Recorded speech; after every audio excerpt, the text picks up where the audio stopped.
Radio Universidad de Oaxaca presenta Los investigadores de la UAPJO. Hola amigos de Radio Universidad de Oaxaca. Este es un programa más de los investigadores de la UAPJO. Hoy estamos con el doctor en ciencias Edmundo López Apresa. Vamos a conocer un poco más sobre él. Yo soy Edmundo López Apresa. Mi formación académica fue en la Benemérita Universidad Autónoma de Puebla.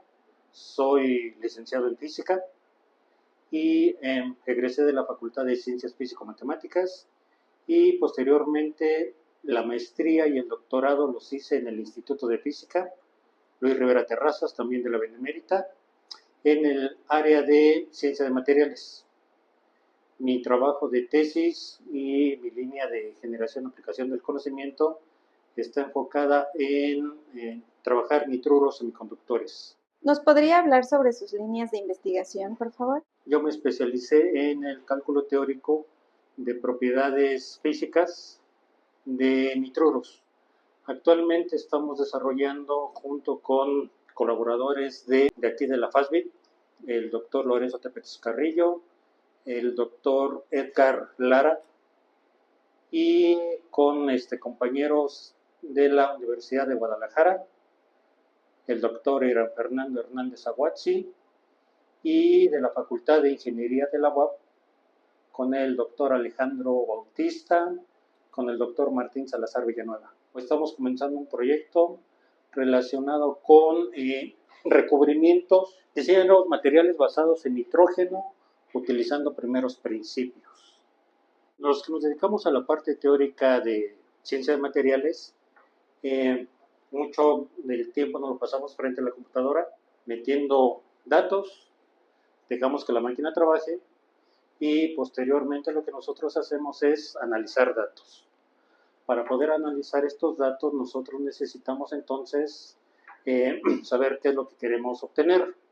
Dentro de las propiedades que nosotros estudiamos en un material están sus propiedades estructurales, electrónicas, ópticas, térmicas, propiedades mecánicas. Para poder entender, estudiar estas propiedades, nosotros necesitamos bases sólidas, tanto en física, química, cálculo, álgebra, geometría, porque mucha parte de esta geometría que nosotros utilizamos está relacionada con un área que se llama cristalografía. Esos son los conocimientos básicos que nosotros debemos tener para posteriormente poder dar una interpretación de estos resultados y entonces poder generar nuevo conocimiento. La teoría que yo uso se llama cálculo de primeros principios o cálculos ab inicio, porque la única información que yo necesito conocer es de qué elemento, de qué compuesto yo estoy hablando y cómo este compuesto está ordenado en el espacio. Esa es la única información que yo necesito de inicio para poder trabajar cualquier combinación de elementos que sean de interés. Bueno, entonces yo empecé a trabajar durante mi tesis de doctorado compuestos basados en nitrógeno, o lo que conocemos como nitruros, y en particular trabajé los nitruros del grupo 3, nitruro de aluminio, galio e indio. Por la época en la que yo empecé a trabajar esto, el doctorado, los nitruros estaban en su auge. Son excelentes materiales semiconductores. Un material semiconductor es aquel que bajo ciertas circunstancias, cuando tú le haces incidir luz, puede producir una corriente eléctrica, una luz de determinada frecuencia. Esa frecuencia con la que la luz incide sobre él hace que estos materiales tengan un color característico. A finales de mediados de los 90s fue cuando esto tuvo su auge, cuando se logró sintetizar experimentalmente el nitruro de galio. El nitruro de galio tiene un color azul característico, muy intenso. Entonces fue un japonés quien hizo ese descubrimiento y a partir de esto se empezó a trabajar o surge el auge de los nitruros. Por eso yo empecé a trabajar este material o estos materiales, pero desde el punto de vista teórico. Bueno, entonces, como te comentaba, nada más necesito conocer los elementos y cómo están ordenados en el espacio. Un compuesto, cómo se ordena en el espacio para generar lo que yo conozco como un cristal perfecto. Para entender esto, necesitamos tener buenas bases tanto de matemáticas como de geometría, porque en este caso la geometría que nosotros utilizamos es la base de lo que se llama cristalografía. Y la cristalografía está muy enfocada con la simetría de un sistema. Cuando decimos que un sistema es simétrico, o cuando decimos que un cuerpo es perfecto, cuando es simétrico, ya sea simétrico respecto de un espejo o de un plano, o es simétrico respecto de un punto. Y la simetría la encontramos en la naturaleza. Por ejemplo, tengo un panal de abejas, donde entonces, si hemos visto el panal, está formado por pequeños hexagonitos. Si quitáramos todas las abejas, hiciéramos una representación de esto, lo que yo tendría sería una secuencia de hexágonos que yo puedo abstraer y dibujarlo como un conjunto de hexágonos. Una de las propiedades o la propiedad característica de un sólido cristalino es que esto lo puedo yo repetir ya sea en el plano o en el espacio hasta el infinito. El infinito, ¿cómo lo podemos interpretar? No nos podríamos imaginar un cristal, un cubo infinito. En principio podríamos decirlo. Sin embargo, un mol de sustancia, un mol, el número de Avogadro, 6.22 por 10 a la 23 moles, o partículas, de lo que estamos hablando, es un número extremadamente grande que puedo considerar infinito. Son 6.02 seguido de 21 ceros. Es un número extremadamente grande. Entonces yo podría colocar una fila de átomos y tener una longitud de eso. Pero en lugar de hacer una fila, yo voy a hacer un cubo que contenga esa cantidad de átomos, y ese cubito que yo voy a formar es de aproximadamente 1 centímetro. Entonces en ese centímetro cúbico tengo 6 por 10 a la 23 átomos. Ya lo puedo considerar como un sistema infinito. Esa es la aproximación que nosotros hacemos para poderlo trabajar, para que entendamos este concepto de infinito. Ahora, si fuera un cubo más grande, digamos de 10 centímetros por 10 centímetros por 10 centímetros, tendríamos todavía una cantidad de átomos muchísimo más grande. Viene la parte de que ahora hay que abstraer en un modelo matemático esta información. Aquí partimos de un panal. Este panal yo veo que está formado por hexágonos, y yo veo aquí que hay una figura que es la que se está repitiendo. Otro ejemplo de la simetría en la naturaleza es algo que yo conozco como proporción. Y la proporción yo la veo en las conchas de los caracoles. ¿A qué proporción me refiero? A que yo puedo trazar segmentos de arco de cierto tamaño e ir disminuyendo esto, ir disminuyendo cada uno de los cuadrados a la mitad, trazar un arco, este cuadrado a la mitad, traza un segmento de arco, y así sucesivamente, y construir lo que se conoce como una espiral de Fibonacci. Este es otro tipo de simetría de proporción que encuentro en la naturaleza. Sin embargo, para lo que yo estudio, pues este tipo de simetrías no me es útil, porque esto no llena todo el espacio. Otro tipo de simetrías que yo puedo encontrar es, por ejemplo, tengo un girasol. Cómo están acomodadas las semillas dentro de ese girasol. Estas semillas se están acomodando siguiendo la misma secuencia que la del caracol, una secuencia de Fibonacci. Bueno, entonces la simetría que que yo voy a utilizar, o la que utilizamos en sólidos, es la simetría de traslación.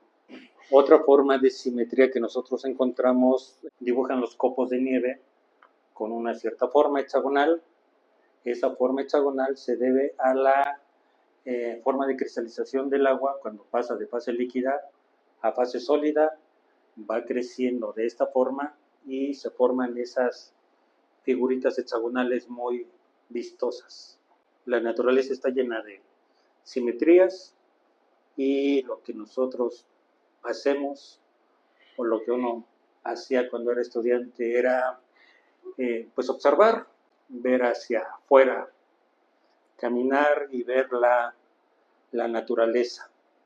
O sea, digamos que ustedes replican la simetría de la naturaleza en sus investigaciones. Nosotros utilizamos esas propiedades. Algo que nos tiene que quedar claro es que lo que nosotros hacemos teóricamente es crear modelos que nos ayuden a replicar esos comportamientos que hay en la naturaleza. Yo tengo un modelo con muchas limitaciones y con este modelo voy a replicar cómo se comportan ciertas características que hay en la naturaleza, utilizando estas bases propiamente. Mi modelo es simplemente una aproximación para entender cómo está funcionando la naturaleza. Mi modelo se ajusta a la naturaleza, no la naturaleza a mi modelo. Okay. ¿Sí? Hacemos modelos para entender la naturaleza. Y cuando mi modelo ya no es capaz de explicar ciertos fenómenos, no es que la naturaleza esté mal, sino que mi modelo ya no es capaz de replicar o de reproducir ciertas cuestiones, entonces tengo que ajustar ese modelo. Estos elementos de simetría los podemos ver a nivel macroscópico y en mineralogía encontramos mucha simetría en ciertos minerales. Este material, que es la pirita o el oro de los tontos, es un material que se parece mucho al oro. A los que no conocemos de extracción del oro, te pueden llegar a vender esto como oro. Bueno, aquí está la pirita, están algunas otras piedras, el berilo y, por ejemplo, la calcita. Estos materiales o estos minerales son de un cierto tamaño. Aquí lo que nosotros queremos hacer notar es, notemos cuál es la diferencia de un cristal o cómo podemos ver que esto es un cristal. Tiene caras planas, bien definidas, tiene vértices y tiene aristas bien definidas. Cada una de las caras está bien definida, entonces podemos decir que esto es un cristal. En la naturaleza podemos tener cristales y podemos tener materiales amorfos. Esto tiene siempre una cierta simetría. Podemos tener, por ejemplo, el yeso, que bajo ciertas condiciones, el yeso que conocemos, ese polvo, bajo ciertas condiciones de presión y temperatura, puede llegar a formarse como un cristal. El cuarzo es el que nos venden para las limpias y todas estas cuestiones esotéricas. Nosotros lo estudiamos, pero no desde ese punto de vista, sino como un material cristalino con otras propiedades que son de nuestro interés. Y este material o este compuesto, que en mineralogía se llama lita, que químicamente es el cloruro de sodio y que nosotros conocemos como sal. Entonces la sal, también bajo ciertas condiciones de temperatura, puede cristalizar y si te das cuenta el tamaño de ese cristal de sal. ¿Sí? O sea, ustedes se dedican a ver las propiedades de los materiales que hay en el planeta. Esa es una. La otra es, ok, ahora ya estudié esos materiales, voy a diseñar nuevos materiales para una aplicación en particular. Esa es la ciencia de materiales. Esta es parte de la ciencia de materiales. Yo voy a inventar un nuevo material que tenga estas propiedades. Voy a inventar un material, ¿sabes qué? Este material es más duro que el diamante y entonces nos va a servir para cortar mucho mejor que si utilizáramos un disco de diamante. Lo hago teóricamente, sí, ya quedó. La otra parte es cuando esto yo se lo comparta a alguien que hace la parte experimental y le diga, pues si tú puedes crecer este material, va a tener estas propiedades. ¿Cuál es la diferencia? Que yo aquí los puedo crear con las condiciones que yo quiera y cuando se lo pase al experimental y le diga, bueno, pues es que esto crece, o si tú sintetizas, creces este material, pero lo tienes que hacer a 5000 grados y a una presión de 1.000.000 de atmósferas. Pues ningún laboratorio puede crecer un material con esas condiciones. Por eso es que la parte teórica tiene que estar muy de la mano con la parte experimental, para que lo que yo diseñe aquí se pueda hacer en el laboratorio y esto tenga una utilidad. Teóricamente yo puedo hacer lo que yo quiera, pero lo que yo haga debe poderse hacer en el laboratorio. Si no se puede sintetizar, pues solamente se queda en un buen ejercicio. ¿Sí? Doctor, ¿qué es la ciencia de materiales? Es una ciencia multidisciplinaria que implica física, química, matemáticas y alguna otra área. Por ejemplo, si yo quiero hacer un material que sea biocompatible, tiene que entrar la parte de medicina, la parte de biología. Si quiero un material para una aplicación en particular, ya dentro de la física, electrónica, si quiero hacer diseñar un láser, si quiero diseñar un sensor, dependiendo de la aplicación que yo le quiera dar al material, es que necesito ese conocimiento de otras ciencias. De otras ciencias. Entonces, por eso ciencias de materiales es un área multidisciplinar, donde nos dedicamos a estudiar ya sea propiedades de materiales, a sintetizar los materiales, y junto con la ciencia de materiales viene la ingeniería de materiales, que es, yo ya diseñé este material con esas propiedades. El ingeniero me va a decir, bueno, ese material que tú diseñaste se puede utilizar para hacer un sensor. Entonces, el ingeniero se dedica a tomar estos resultados y plasmarlos en un objeto útil.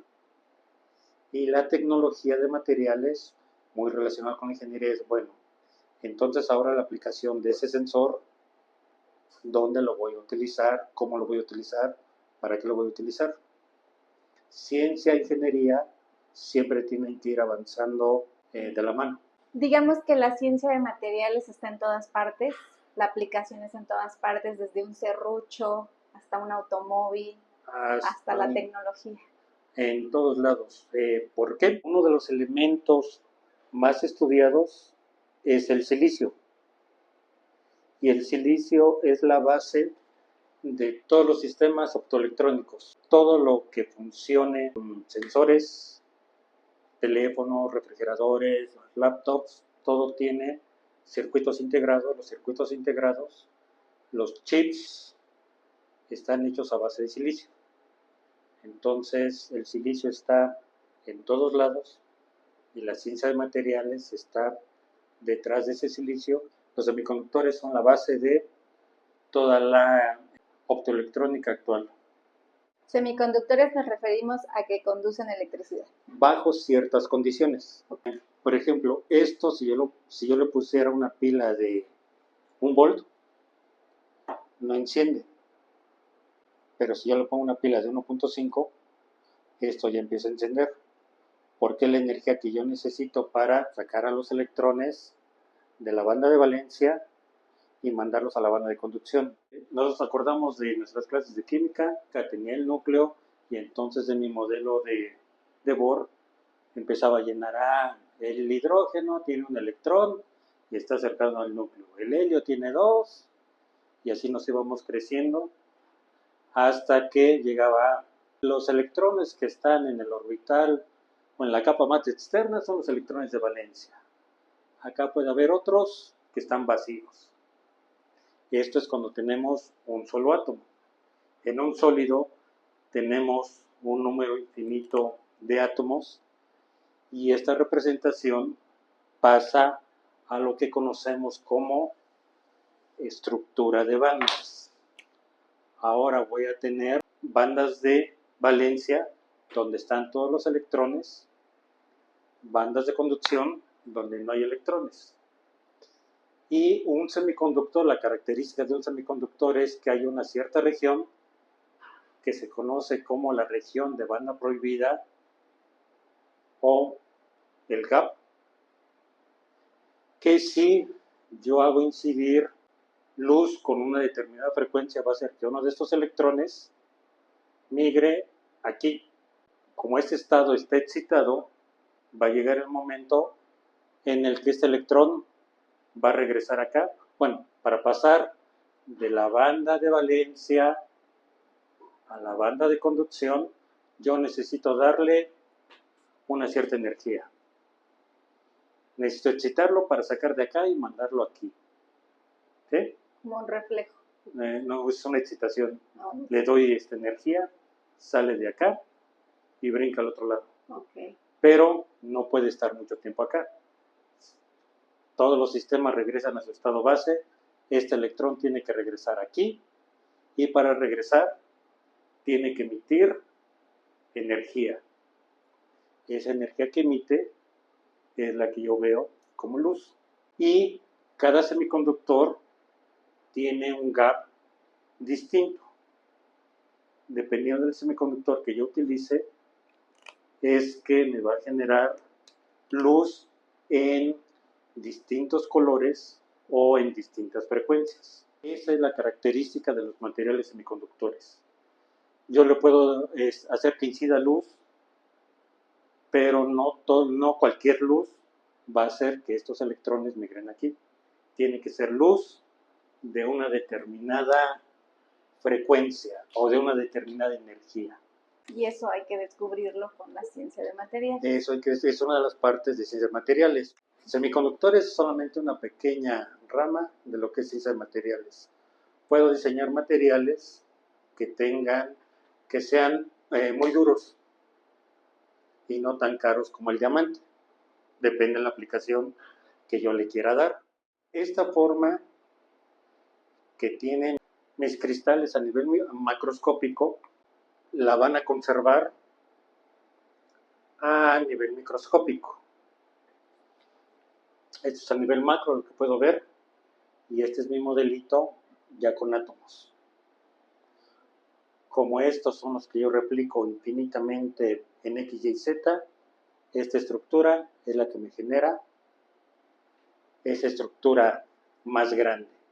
Algo de lo que nos apoyamos es esta representación para hacer mis estructuras. Modelo de palitos y bolitas. ¿Por qué es importante esto? Porque puedo tener el mismo elemento, por ejemplo el carbono. Se puede agrupar de distintas formas.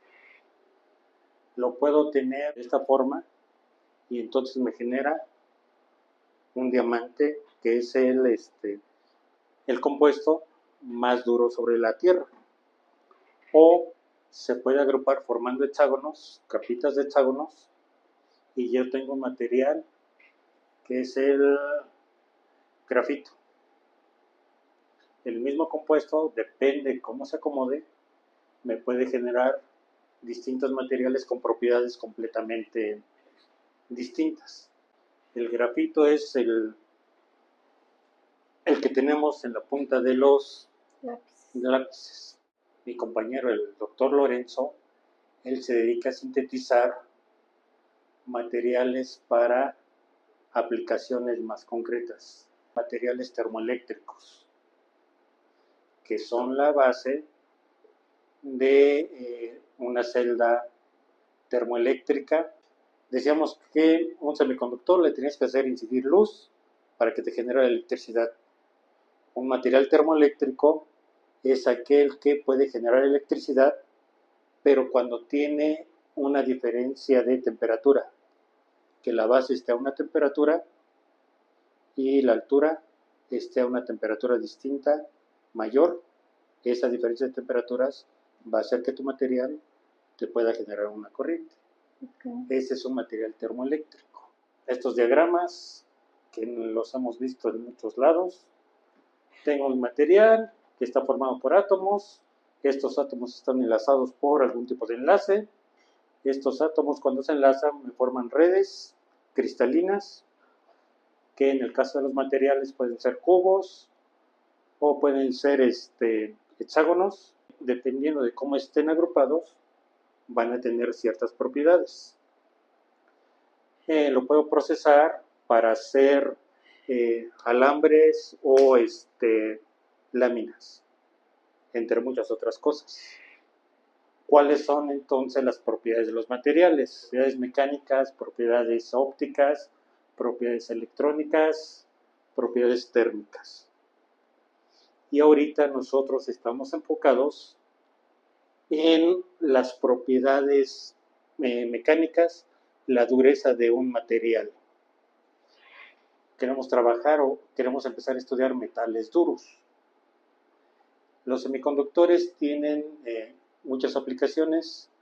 Una de las que nosotros nos interesa dentro de energías alternas, que es una de las áreas de especialización que se trabaja en la ingeniería, es el funcionamiento de una celda fotovoltaica.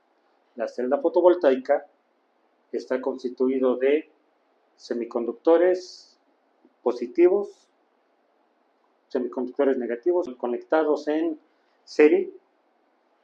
Están conectados, incide la luz, se genera una corriente.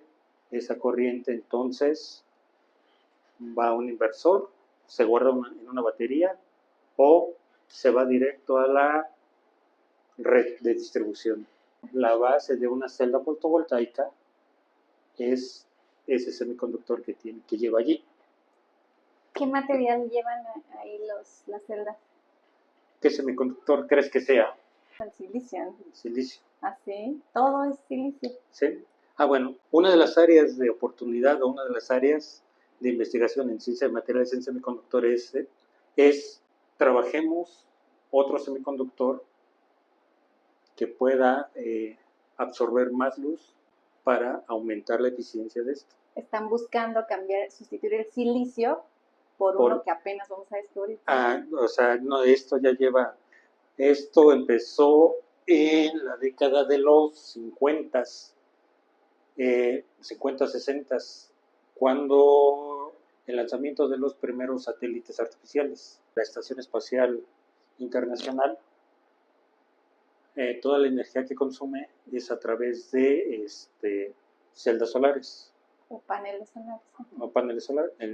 Las celdas son estas cositas y todo junto es un panel. Okay. ¿Sí? Entonces necesitamos diseñar materiales que no solamente sea la luz del sol la que puedan absorber. Tengo todo un espectro electromagnético que va desde el infrarrojo hasta el ultravioleta, y dentro de ese rango yo solamente aprovecho uno muy pequeño, entre 400 y 800 nanómetros, cuando esto es muchísimo más grande. Quiero materiales que estén aprovechando toda esa energía para que mis celdas solares puedan trabajar también de noche.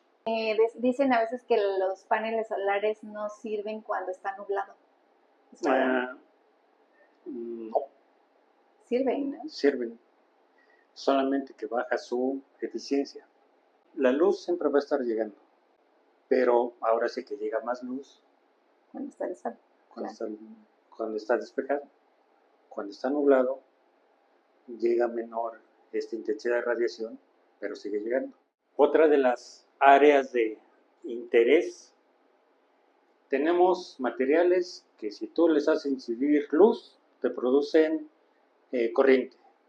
Tenemos materiales que si tú los calientas, si tienes una diferencia de temperaturas, te producen corriente. Otro de los materiales que a mí me llama la atención es aquellos que ahora, si tú les ejerces presión, esos materiales también te deben de poder producir corriente. Esa propiedad se llama piezoelectricidad. Electricidad que se produce cuando tú ejerces una presión sobre estos materiales. Tengo entonces materiales piezoeléctricos, materiales termoeléctricos, materiales fotoeléctricos, que serían los semiconductores. Dependiendo de lo que yo tenga, puedo dar o puedo diseñar un material que aproveche esa propiedad del lugar donde esté. O la luz, o el viento, O la fuerza. O el peso.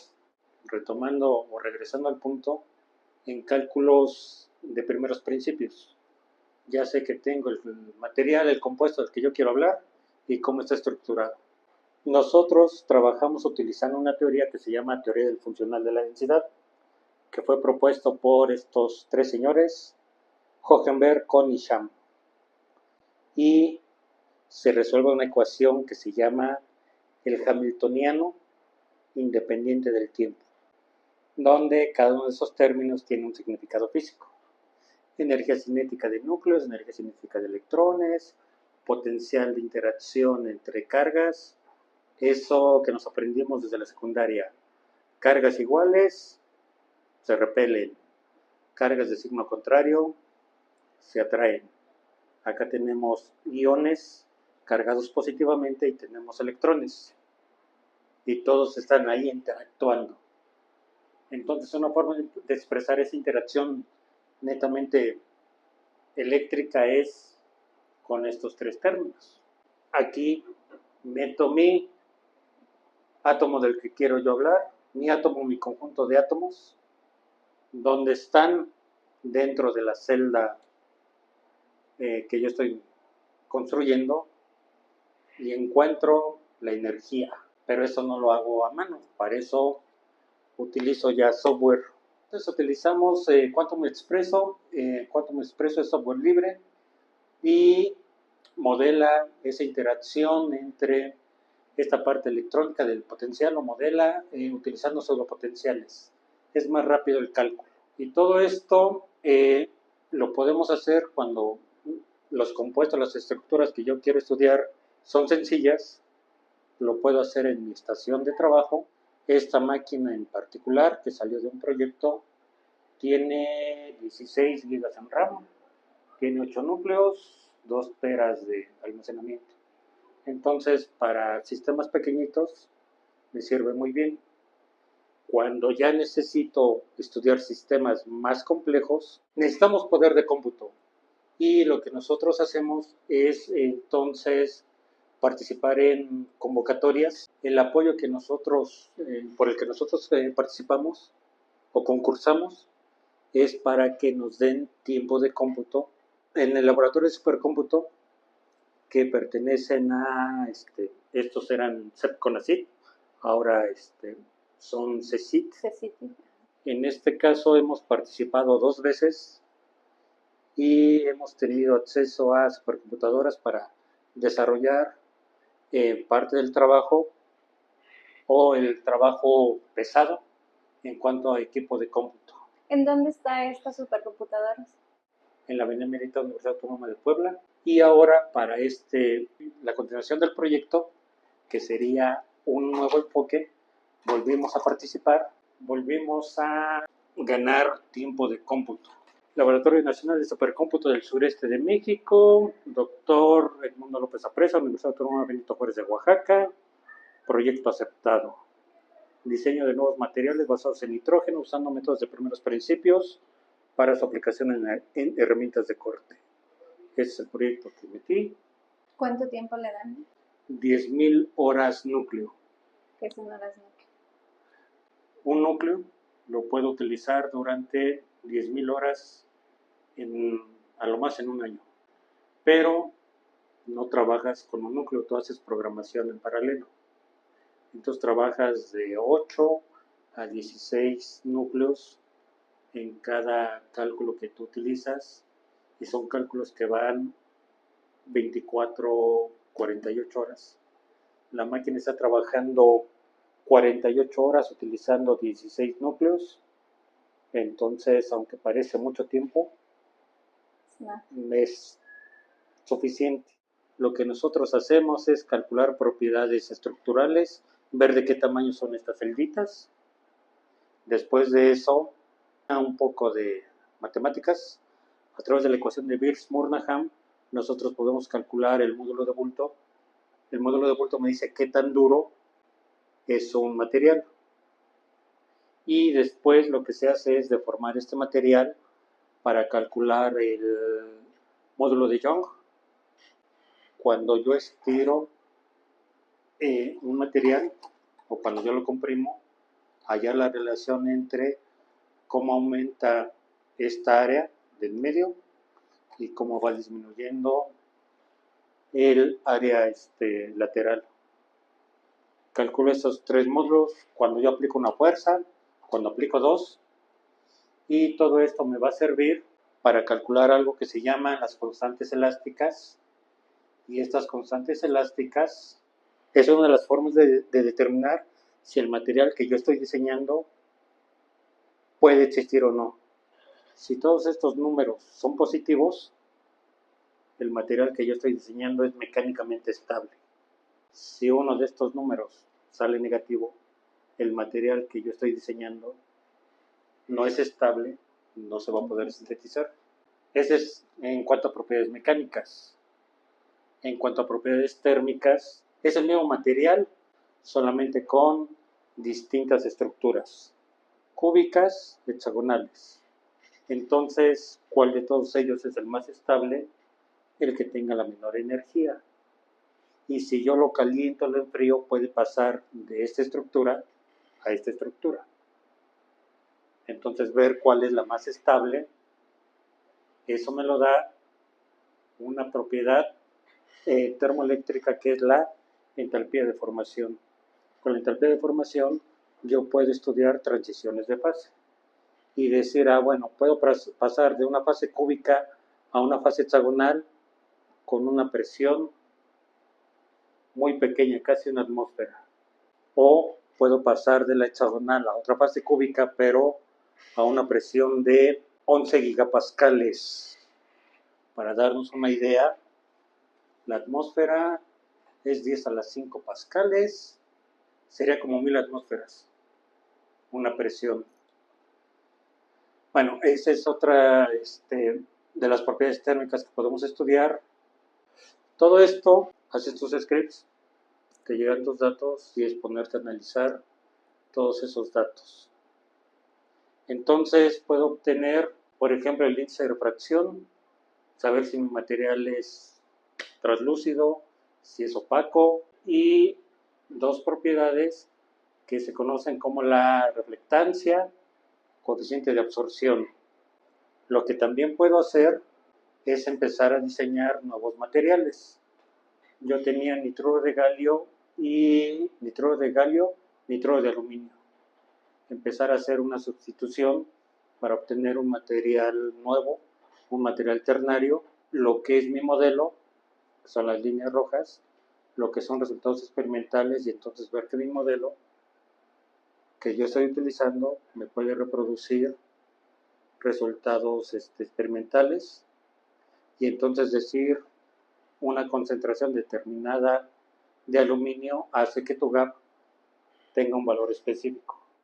Conocer estas propiedades, me van a servir para yo poder diseñar un diodo.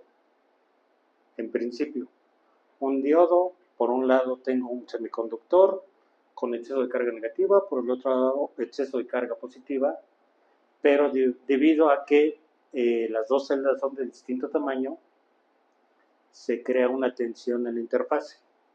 Es como si tú quisieras meter un cuadrado en un hexágono. Ahí se crea una tensión. Todo esto lo estudiamos para propiedades electrónicas. Esto me sirve de base porque ahora lo que queremos hacer es, yo tengo una herramienta de corte, tengo un disco de corte. Entonces este disco de corte debe tener un recubrimiento para aumentar su vida útil. ¿Con qué material debo recubrir este disco de corte para aumentar esa dureza? Lo que se hacía era el proceso de nituración, que consistía que en un horno metía yo mis piezas metálicas y la atmósfera que estaba acá sacaba el aire y le metía nitrógeno. Y esto lo calentaba, no tenía temperatura ambiente, entonces metía un nitrógeno o amoníaco. Lo calentaba desde temperatura ambiente hasta 560 grados durante un determinado tiempo y después lo dejaba enfriar libremente. Eso lo que me producía o lo que me produce son recubrimientos. Esto que tengo por aquí abajo es el material, el acero, y esto que yo tengo aquí es el nitrurado. El nitrógeno está interactuando con las capas superficiales creando una superficie dura. Durante este crecimiento puede haber algunos defectos, que ahí queden burbujas de aire, que el proceso no sea homogéneo, y entonces se proponen ya a nivel industrial varias soluciones. Limpiar las piezas de metal, limpiarlas bien, que no tengan grasa, pulirlas para que la absorción sea mejor.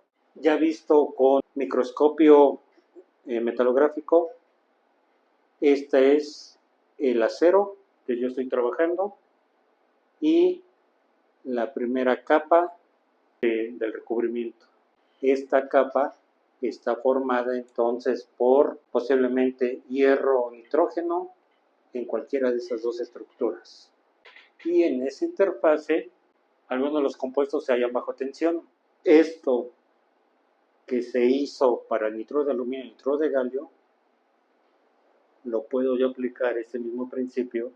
Ahora, en lugar de calcular propiedades electrónicas, calcular propiedades mecánicas y diseñar nuevos materiales que me ayuden a hacer un recubrimiento para una herramienta de corte. Nos vamos a basar en materiales a base de nitrógeno.